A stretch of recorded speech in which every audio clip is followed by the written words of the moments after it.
Hey guys. Oh, I want to know, Polymer, can you hear me? I don't know if it's my microphone or it's a whole spaces thing. Hi, Flo. No, I can hear you loud and clear. I also could hear Rebel. It's evidently an issue with his computer at the moment. Ah, okay. Yeah, I could hear him too, so I was wondering if it was my headphones or. Hello. Hey. Hi, good evening. Right, good evening. Yeah, so after that wonderful intro there where I couldn't hear anyone, I was going off on my own. How are you doing, Flo? You okay? Yes, I'm good. How are you? I'm all right, thanks. Yeah, doing okay. Had a wonderful week. Been out into the one and only Cypher Monk Gallery out in London, where they were exhibiting some fantastic Bitcoin art. I know Cypher is listening now as well, so it was a fantastic little event in London. Met loads of really cool people, saw loads of really cool art. Well worth the trip, and I believe that the gallery is still open as well, and he's got plans to do some more stuff, so really keen for that. So anyone in the kind of London region or anywhere in Britain, to be honest, you're worth a visit there, and I'm sure Cypher will, if you give him a message, will actually open up the gallery for you and have a little look. So yeah, really cool week overall, creating stuff. How have you been doing this week? How's your art going? Yeah, well, I got a bit of a cold, so I'm in that process of where like you have to choose between talking and breathing, and so bear with me. Um, and I actually had a very cool weekend too. So I was studying to do something here as well, Bitcoinery, and hopefully very artsy. And it was very cool. And yeah, I think I will have news to you guys, but not very soon. It's going to be very, very hard work. But it was something special. Sounds good. I know we talked about it briefly off air, and it's a really cool project, and I'm excited to see it kind of grow and get more people involved. And when the time is right, when you've got everything sorted, I'm sure the Bitcoin art community as well then would love to not only hear about it, but then potentially contribute to it in weird, wonderful ways. So yes, all on the horizon, all very exciting. So anyway, I think we should probably get down to business of making money, and so we've brought our our mutual friend on the show today, introducing the, I don't know, he is CEO founder. Sounds very proper. CEO founder of Polymerbit. Daniel, how you doing, mate? Hi, thank you very much for having me. I'm doing just fine. That's great, mate. And so, just how do I pronounce your surname? If you wish your surname to be obviously put on the airwaves. Well, it's all public as a key maker. The last name is Italian, it's Barbagallo, but frankly, you can just call me Daniel. That's great. Yeah, I got to be honest, but even though I do have like a little bit of Italian heritage, I'm not going to even try to pronounce that. And Daniel's just sounds good to me. So Polymerbit and yourself, myself and Flo are doing some projects with you. They're really exciting. But before we kind of talk to you about that and teasing the audience, can you just give a little bit of a background, because you are a bit of an enigma. You're one of the hardest working people in the space on what you do. I know that for a fact, but probably a lot of people haven't heard of you. So here's your podium, here's your platform, here's your microphone. Tell us your story, my friend. Well, of course. So, for those who know me, they will know me as the banknote guy. So, for the past 8 years, I've been essentially focusing on how to bring the technologies that exist in banknote making, as in the typical currencies you have day to day, into the cryptocurrency space. So, it was almost by accident that it turned into an art form, but essentially, because of the limitations of how actual banknote printing works, it kind of ends up as a clandestine operation where you have to be very efficient with how you approach a problem. And what this essentially means is that for the past 8 years, I've been doing nothing but trying to chase leads and take little crumbs of information from one place to another and eventually, effectively, join it together to create a coherent product. So yeah, this is kind of the history. It started as a research paper at university, how to innovate on existing concepts. And I had heard of cassatious coins, as in the physical cold storage coins, a while back. And I realized that there wasn't much development in the space back then, apart from Bitcoin Suisse and a few other bit bills, etc. There wasn't really so much in the security element. And that's when I noticed very quickly that there could be an opportunity here. And that's why I jumped in, so to speak. And what was your original thoughts when you, because it is pretty crazy, and now kind of even going on the journey with you, what we're and creating creating some cool stuff with you. Where did your kind of fascination with money begin? Because this is pre-Bitcoin by quite a number of years. That is absolutely correct. So as far as I can remember, I've always been a currency, so a coin and banknote collector. But the difference was that I would spend a lot of time trying to understand the design. And I did this subconsciously for years. It was this innate beauty of what currency represents. Now, of course, later on, I came to realize what fiat actually means. But when I was a child, that wasn't what I was focusing on. It was more about the regality of those images and how essentially what you have on a banknote is like the ambassador. It's a symbolism of a nation. It's what they're proud of. So that's what really innately fascinated me about money for a very long time. And of course, the medium of exchange that people use it all around the world. Of course. And again, the great thing, everyone has a chat with Daniel. You've been at a few conferences now, to say the least. And when I first met you in Miami last year, the first type of conversation was kind of banknotes, etc. And you have almost a encyclopedic knowledge, I would say, of money, which is great.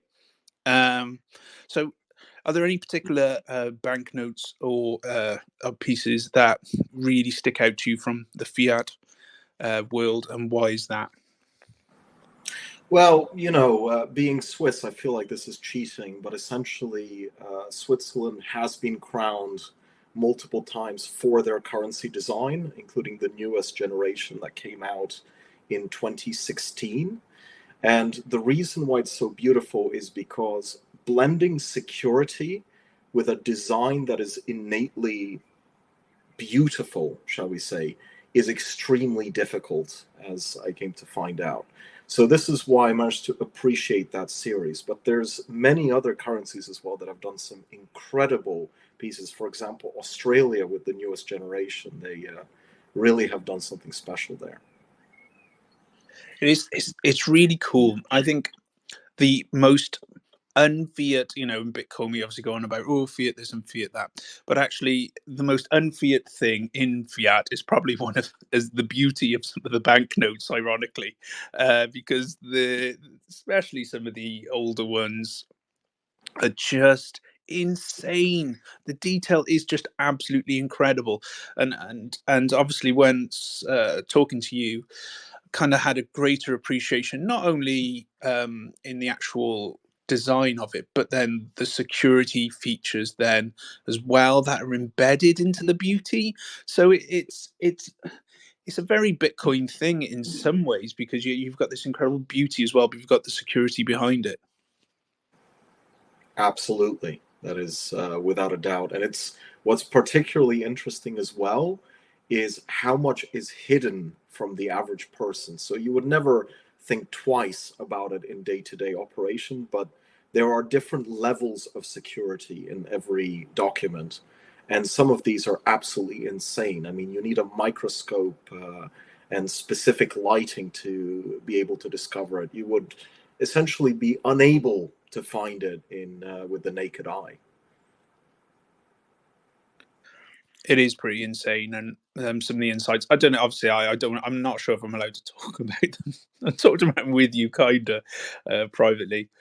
But some of the kind of some of the security features are next level, almost, and some of them actually kind of again very Bitcoin-esque, for instance. So I don't know, just given was an example, if this is okay, the kind of we talk about entropy in Bitcoin, generating your own keys, etc., and making sure they're as most random as possible. I believe in some of the banknotes they actually implement some random filaments and things like that in order to make them really impossible to counterfeit. Is that correct? Well, absolutely. Of course, there are many different elements that can be used, some which are specifically made to be visual, as in visible to the end user. And then there are certain level security features which are intended interbanking only. So they are not published. And this can be as little as simply changing the line on an engraving to be slightly thicker or thinner in a given pattern that is practically imperceptible to the naked eye. And this kind of continues on with so many of the security features there and the designs, etc. So we worked on on the Amsterdam note, where it was a piece under the right light. For those that might not have seen this, because it was actually a secret piece that was added to the gallery very late. But you were the person that created a euro banknote that I put a design over the top of it, and it worked really well. As in, it worked. The technology on the day kind of failed, to be perfectly honest with you, but the concept works in particular. So when you're looking at creating these banknotes, and I've seen the level of detail and meticulousness that you have over them, kind of what for you? What's the most difficult part? Is it the time? Is it the knowledge? Is it when you're creating your designs? Well, I guess I would answer this in a bit of a two-part answer, to be fair. I see it as two difficulties, shall we say, in the space. So the main frustration is when you know how these security features work, but because they're so inherently locked down, they're unreachable. So, to give you an example, there's this very famous hologram company, which I will not name on the air, but they make the sterling, the holograms on the sterling, as well as the euro and many other currencies. It's called the kinegram, if you look it up. Anyway, the point is that that is completely inaccessible to the average person. Even if you are a private company, these kind of technologies that are absolutely stunning are obviously locked down because of the inherent risks. So that is one thing that has always irked me, was how do I get access for legitimate reasons? Of course, we do everything above board, but given the nature of how we do things, it's obvious that many companies are very hesitant at releasing. And not just that, it's just the minimum order quantity. When you need to order 50 million of something, it's obviously unattainable for a few art pieces. So that's one part. But secondly, with the design, there's always this I have this problem of being a bit of a perfectionist. And I'm sure you've heard that perfection is the enemy of good. And this is very much a problem, because as you start designing a note and you start really focusing on the details, the design time drags on, and effectively release schedules end up at a glacial pace. So, of course, the quality is high, but by the time you're finished with something, it doesn't always make economic sense. And it's purely the interest in the hobby that makes this product exist in the first place, and not necessarily a financial incentive. So it doesn't allow for big scalability at the moment. That's fascinating. And I'm just going to touch upon your first point kind of there. So, what you're doing here is you are making banknotes, and obviously everything that you do is legit. And I think some of the listeners would like to hear potentially if there's any stories you've had, because obviously you are making these notes, which are if anybody's seen Daniel's work, it's absolutely incredible. And the first time I caught eyes of it in Miami 23. I remember it distinctly. We're there watching the auction ending, and there was a tap on the shoulder, and he showed me this note, and it was absolutely incredible. So it's just beautiful. Please go and check out his work on the Polymerbit website. But the kind of you must get into do you get into hot water sometimes with some of the designs or some of the technology or security? And are there any stories around kind of the state or anyone in particular, like perhaps not understanding what you're doing? All the time. It is particularly difficult when crossing borders, of course, because what I'm doing is definitely on the nose, one could say.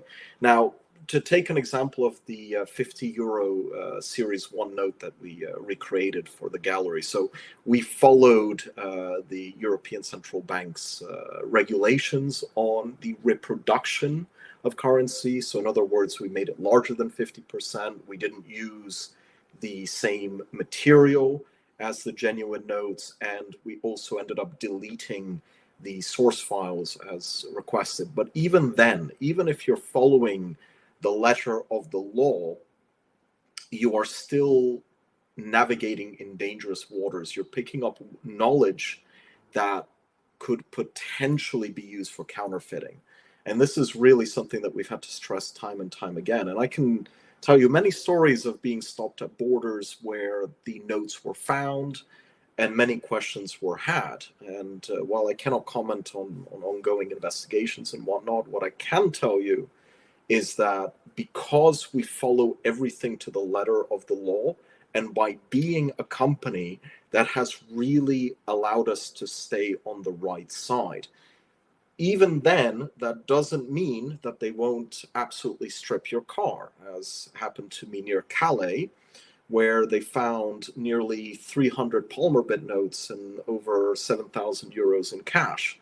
And that created a big issue because they knew enough about Bitcoin to demand on the spot for me to show them that every single one was unloaded. And why? Because a new regulation has suddenly appeared in Europe in January of 2023, which requires you to never transfer more than 1,000 euros without declaring it. So in Bitcoin, if you try to move a Polymerbit that's loaded over that amount, you are essentially money laundering, practically. So this is what they're verifying. Now, none of the notes that they had in their possession, that I had in my possession that day, were loaded, and they were completely legal to transport. As well, I was under the declaration limits. But as you might know, just because you're following the letter of the law does not mean you won't be harassed by the authorities, because they have to check into you to verify that you genuinely are above board. So this is where it becomes very complicated, because on one side, yeah, you're following the letter of the law, but you will always be essentially looked at with a fine-tooth comb, and again, crossing borders becomes quite an issue. I think that's kind of a great advert for Bitcoin in some ways, making this new currency borderless, and being able to transport across borders without any harassment or any potential misdeeds. I mean, I can attest personally to the level of your professionalism when it comes to making notes and making sure everything's above board. Because when we were doing our project, I was saying, "Oh, can we do this? Can we do this? I really want to do this. I want to do this." And you go, Like you not denying me that, but just saying that's potentially illegal. And I was like, well, okay, that's fair enough. It's nice to kind of push the borders, because that's what I guess we're doing in art, is to take it to the limit, make it slightly dangerous, and then kind of try and go further, especially in Bitcoin in particular. So those notes arrived safe and sound. So of all your pieces, which piece are you most proud of then in terms of the notes that you've created? I know that's potentially like choosing children, but go for it. That's always a difficult one. I mean, last count, and honestly, we have lost count. I found 250 different designs that were done over the past 8 years. But I mean, each node has its own, significance. Some more, some less. What I would say, I'm particularly proud of the first generation. It was very crude by today's standards, but it was quite a successful note. And in fact, you can see number 4 in London at the British Museum. So it's clearly become a note of provenance. And also, frankly, it's where the journey started. And this is why I always think about that note quite fondly. And I actually keep one on my desk while designing the modern notes of today. How did that come about? How did you manage to get, and I'm assuming it's a Bitcoin note, I might be wrong, into the British Museum? Well, it's frankly, it goes back to this. It's about trying to find the right people. So, and also having the goal to ask. So I saw that a bunch of local currencies and also Cassatius were being displayed in the British Museum. And when I noticed that, the first thought that came to mind is, how do I get my work in there? And I realized, this is insanity, right? The chances of them accepting it are practically zero. But the truth is that when you come with a story and you explain what you intend to do, if you have the right people that are willing to listen, they will potentially open doors for you. And this is what ended up happening. I got invited by the curator to go and speak about this project and explain what we were trying to do. And they decided to accept 2 of these notes. So they've been in the museum, I believe, since 2018. And it's quite an accomplishment, of course. The British Museum has a lot of history, naturally.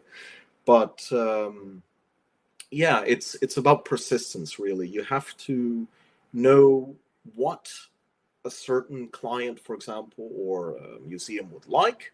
And you have to see, do you have something that matches with their goals? So in this case, they had the Cassatius. They clearly were looking at Bitcoin. It was kind of still a relatively novel idea in 2018, so it was a good time. I don't know if today I would have the same chance in getting the piece in. That's incredible. So you have kind of gone undercover, and you now have a Bitcoin note or a Bitcoin artifact in a kind of a British institution. I think that is pretty cool. Yeah, that's very cypherpunk. I got to be honest, Daniel. Well, thank you. You can take that as a compliment. Was I supposed to? Yeah, you can, mate. Yeah, that's that is it. We try for the cypherpunk standard, here on with Bitcoin art, privacy, freedom, etc. So yeah, it's one of the highest compliments you can pay people. Well, it's really funny you mentioned this, because I will be fully honest here. It wasn't my original intent in when I started this project. It was more this fascination with money. But here's the thing. As I got into that community, I realized very quickly how insane it is. I mean, you have people from all around the world collaborating, believing in the idea of Bitcoin. And the more that I got into it, I started realizing, like, hey, there actually is something here. So it went from more, I'm interested in this, I saw an opening in the market, to I am completely addicted to the idea of it. I mean, we're that addicted that since 2021, actually, we've made a policy where any sales that come in BTC, we actually keep 20% of that locked away for a rainy day. And that has been a very smart policy, because when you look at the fiat element, of course, you'll end up spending it very quickly. But Bitcoin itself, it's difficult to spend true money, as they say, right? So, yeah, I definitely am proud to be part of the community, and also in the artist space, it's really where I find myself home. Really, it's fascinating. And we Hey, absolutely. Daniel. Sorry, Flo, you go for it. Sorry, Red. Thank you. No, about that, I just wonder, like, how has it been for you to collaborate with artists? Are we too difficult to to handle? I imagine everyone has like their own idea in their heads, and then you have to like put this all together. So, like, how has it been in your experience? You have collaborated with many of us now, so you can tell us. Well, I have to say, of course, it has its challenges from time to time, because it's a different way than working, with companies or whatnot. But honestly, I find it a lot more interesting. It's not as dry. So, because you really have to think outside of the box, you're always working with different people who have different expectations, or there's a different project goal. And many times, one thing that I've noticed working with other artists is this almost like this vibing with people. And when you vibe well with someone, then the final piece just ends up beautiful. Because we were always very cut and dry. We focused so much on the R&D and developing what we could do with limited resources, you know, practically running it from digital printers. I mean, it started small, but when you work with artists, you realize that it's all worth it. I guess that's the best way I would put it. Has there been like a moment where you said like I cannot do this, and or I also like has there been like your one piece that you feel like that's like your favorite piece so far, or some work that you are like really proud of in these collaborations? Well, when it comes to artist collaborations, I have to say the one that I did with Rebel was insanity. I mean, sweating 3 months over the finest details.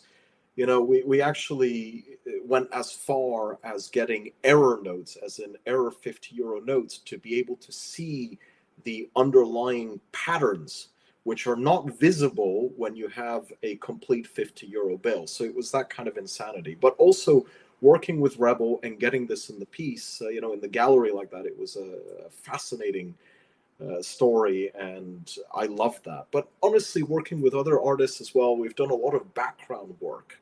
So, for example, borders and whatnot, where we're not even listed as the artist, and that's also fine. Frankly, I really love that too, because we bring what we've learned and we kind of hide it. Because at the end of the day, the artist is the one that leads. I've always preferred to kind of take maybe a little bit the back role and let the artist create, and we just bring what we're good at, if that makes sense. That does. Thank you, Daniel, for that. I'd just like to say here, I just do like to anyone who wants to collaborate with me, I do kind of like to push them as hard as I possibly can, just to get the best work out of it.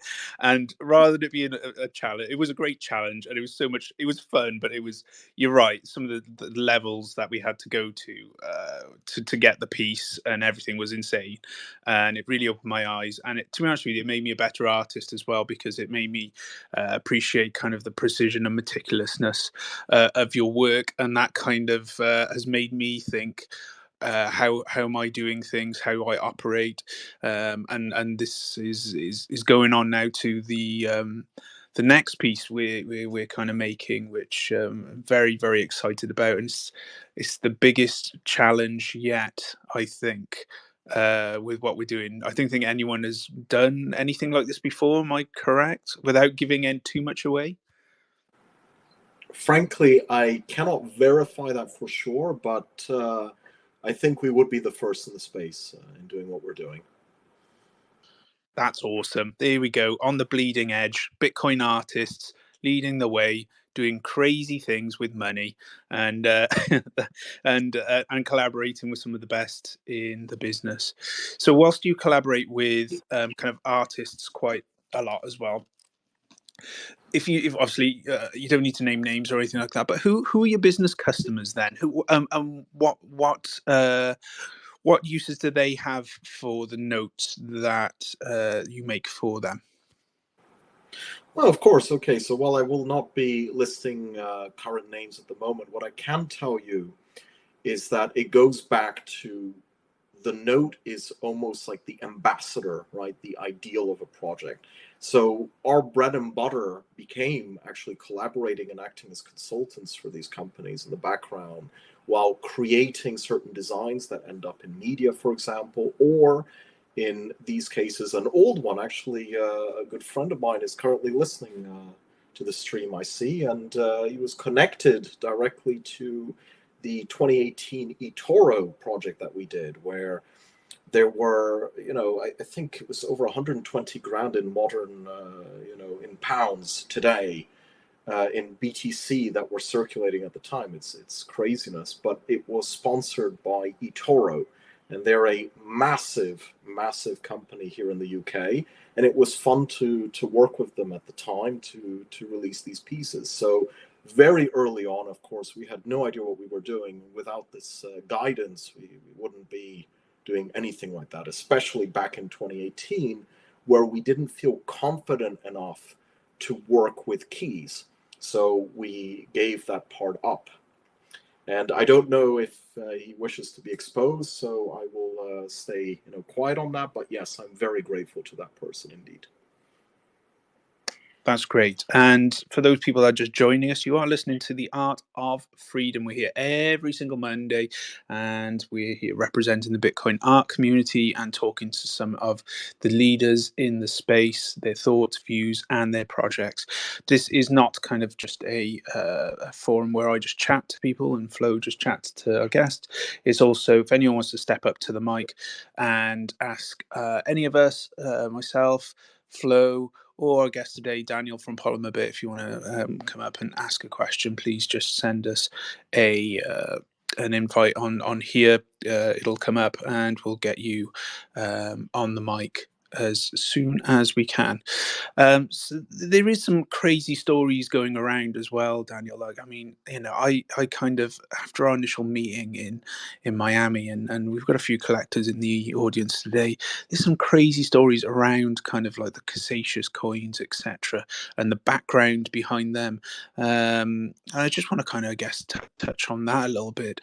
Can you give us a little bit of a insight into some of the kind of, because you are very knowledgeable in the space, that space of collectors. So is it correct that some of these Casacious coins, or the top Casacious coin, is like 10,000 BTC, and is that kind of loaded or unloaded at the moment, and is that available in circulation?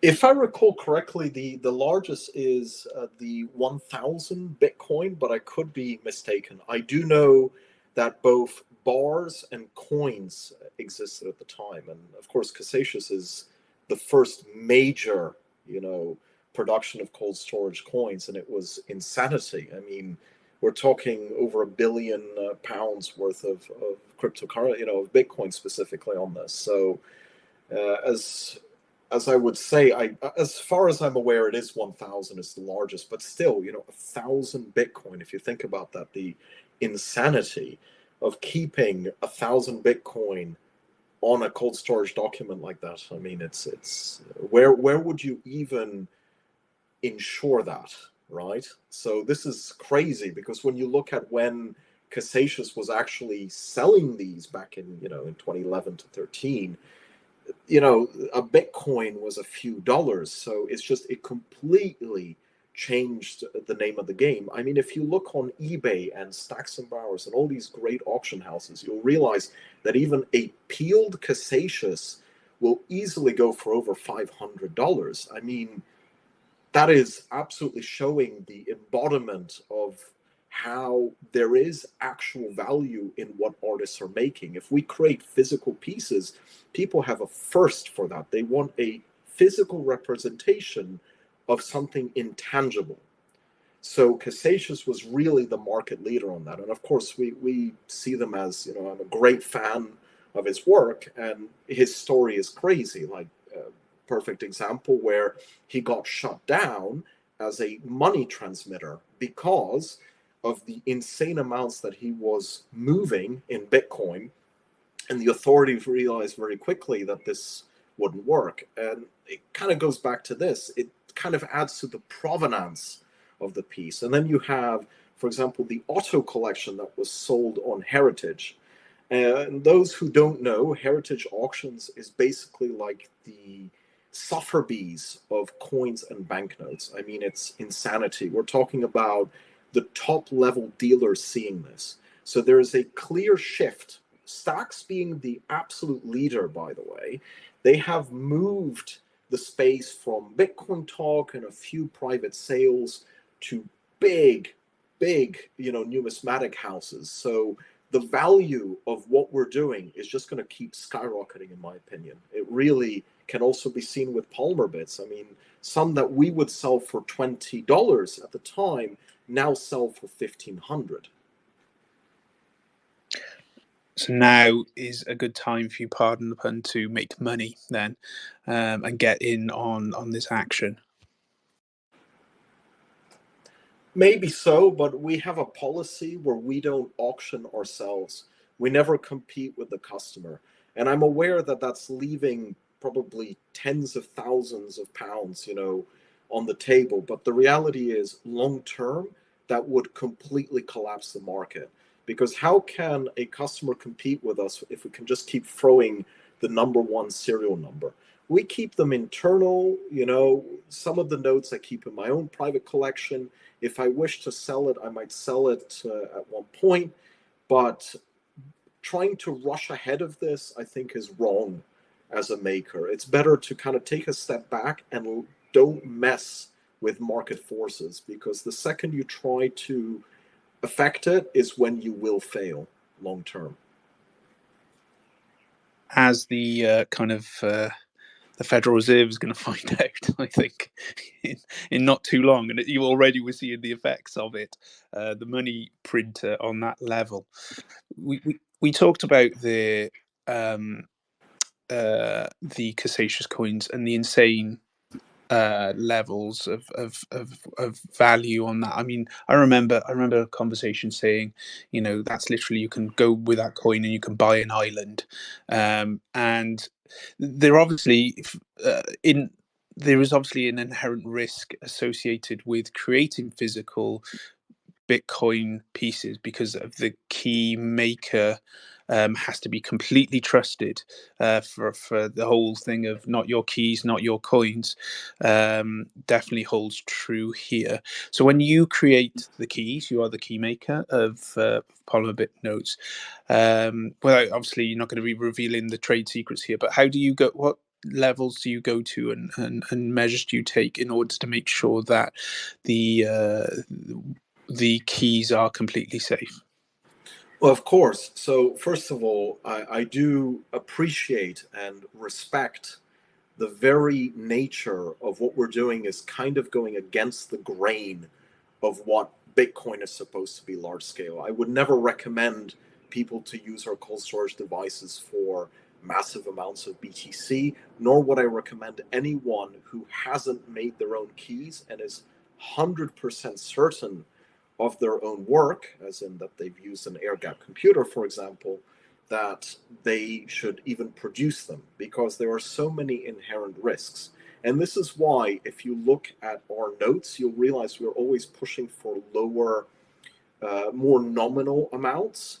And that is for two reasons. One, of course, there's less inherent risk, but also two, if someone wishes to load a higher amount, we don't actually even store the public key. So in other words, I don't want to know about it, because it gives us also plausible deniability. If we're generating loaded 1 Bitcoin notes, which we could easily do, there would be so many inherent risks to it, not just to transport it, to ship it and everything, but just you're trusting a key maker.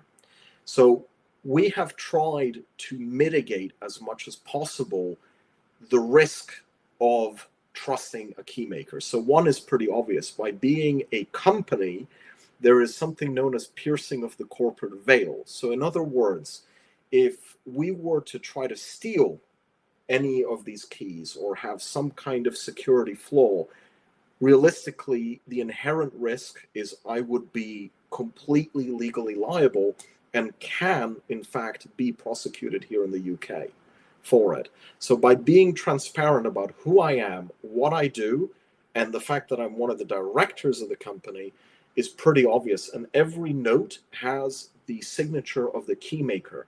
So it is very easy to trace who would be responsible effectively ultimately for the keys.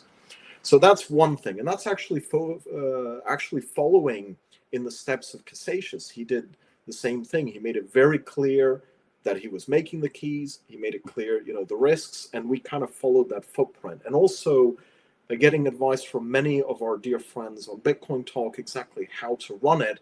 We actually developed also systems in the background to mitigate risks. So one example is we use Raspberry Pis to generate the keys. And why?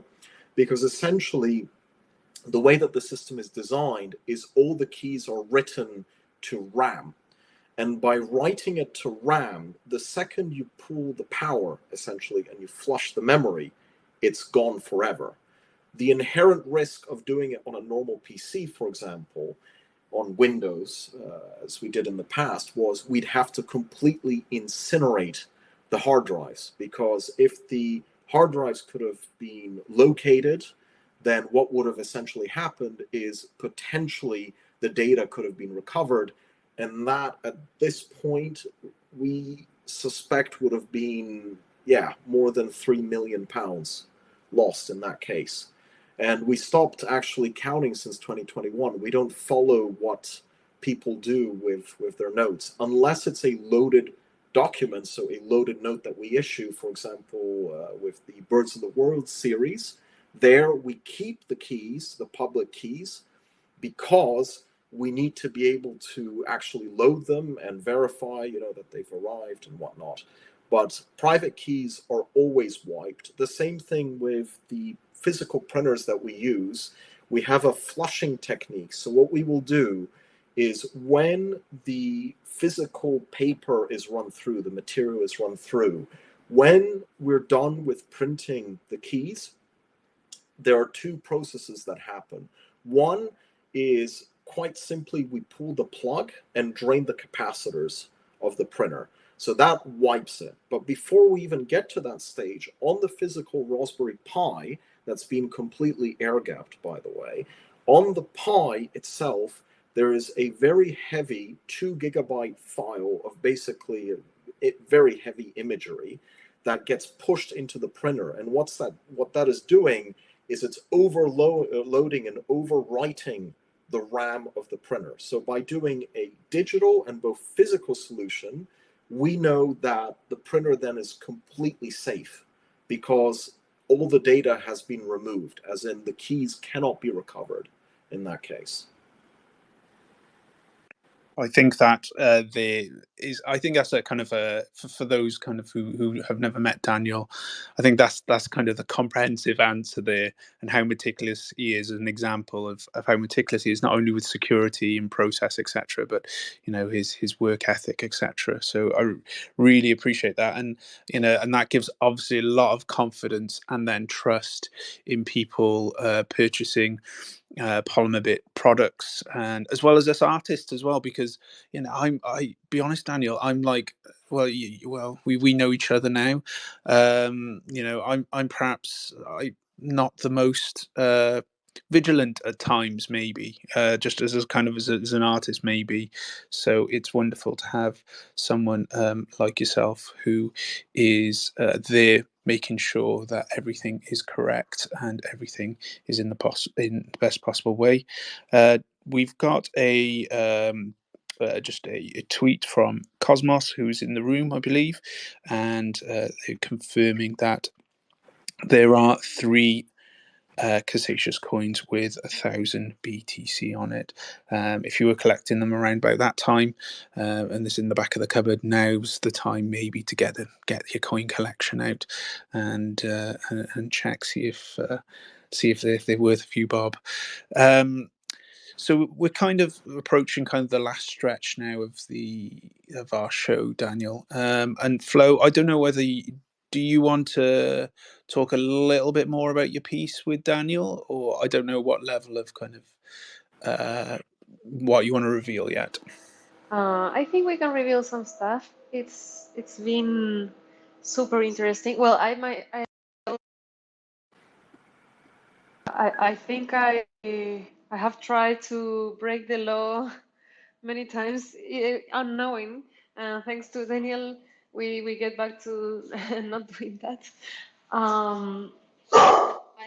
Sorry, my dog is about the piece, one thing that I really like is that even though we're working from like the opposite sides of the world,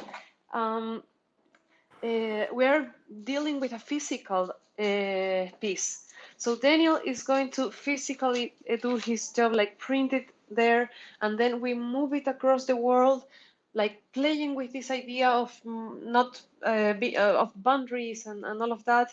And then I receive it. I put more ink into it, like physically, and then we want to take it there to hopefully to a conference and so that people can see it. And yeah, it's been for me such an interesting process, super fun. And yeah, I'm sorry, Daniel, if I'm being much of an artist, like like pushing or not saying enough or saying too much in the idea, but I really love what we're doing. On the contrary, Flo, I want to make this very clear. You've probably noticed through the course of this conversation, I'm very straight arrow with these kind of things, but always doing it that way becomes repetitive. So it is fun sometimes to kind of explore a different element. So kind of push the boundaries where you can, do it safely enough where you don't get arrested, preferably, but of course have fun while we're at it. And this is what I wanted to thank you for, and the same with Rebel and other artists that I've worked with, is that it makes it all fresh again. It makes it worth it. And I want to make this very clear. I've actually ended up moving away from a lot of those corporate projects, even though they pay very well, for the simple fact that this is truly telling a story rather than just acting as a pure advertisement all the time. We're trying our best to leave the best legacy possible for you, Daniel, and creating the best art possible. And yeah, I think the pieces that I believe are going to be displayed in Nashville. I actually haven't seen. I don't think I've seen your piece, Flo, but I've kind of half seen it, I think, and it looks incredible already, and it's just in progress, and that's awesome. And I know, like, the piece we're making, Daniel, as well, is, say, like, technically the toughest piece I've ever made, and I really hope that it not only will do right just for ourselves, in terms of giving a good representation of our skills and our beliefs, etc., but also the beliefs of the Bitcoin community, and will stand a test of time. Hopefully, one of those notes that goes in the British Museum, and and as maybe displayed in the Bank of England when that's turned into a nightclub eventually. Oh. This is why you're a rebel. This is very true, very true. I was there in London this week with a cipher, and I said, the canvas was outside the Bank of England. Next time is going to be in an art gallery inside the Bank of England in a few years' time. So it's great fun, and I will attest to the fun that we have, whilst it is really hard work. There's lots of proof of work. There's so many hours gone into this current project and the last project. I'm sure it's the same with you, Flo, as well. But we do have a lot of fun on the way, and the results will speak for themselves as well. Just before we kind of sign off, Daniel, what are you hoping now for the future of Polymerbit? Obviously, you've got a few pieces that you're collaborating with in Nashville, but there's what are the other projects that you've got on the horizon, or any other messages that you want to get to the audience? Well, what I can say is that we have a deal with BTC Media, so every single whale at Nashville will be receiving one of our notes, and this is definitely going to be very interesting to see how does effectively all the speakers, everybody who's coming, all the top brass, shall we say, will have a note, and therefore we will see what opportunities that will bring. It's also really interesting because the note being for the whales, of course it's going to be a whale note. So I've been working very hard on that, and we will see where, how people will react to it. And I think that will kind of span in the future what kind of projects we can do, and hopefully, as always, it's about taking what we have, reinvesting, and making something even better and innovating, right? So new security features, better design, better quality, and so forth, right? It should never stop. I agree. I think it's just about pushing it more and more and more. Money is art, and Bitcoin is money. So Bitcoin is art. That's the simple maths equation. That's about as far as my maths goes, I'm afraid. But yes, I agree. It's all about pushing these boundaries. That's what we're here to do as Bitcoiners and as artists as well, making the coolest stuff we possibly can for the brave new world and the future. Flo, just before we kind of sign off today, do you have any messages at all or anything you'd like to say? No, thank you guys so much for this.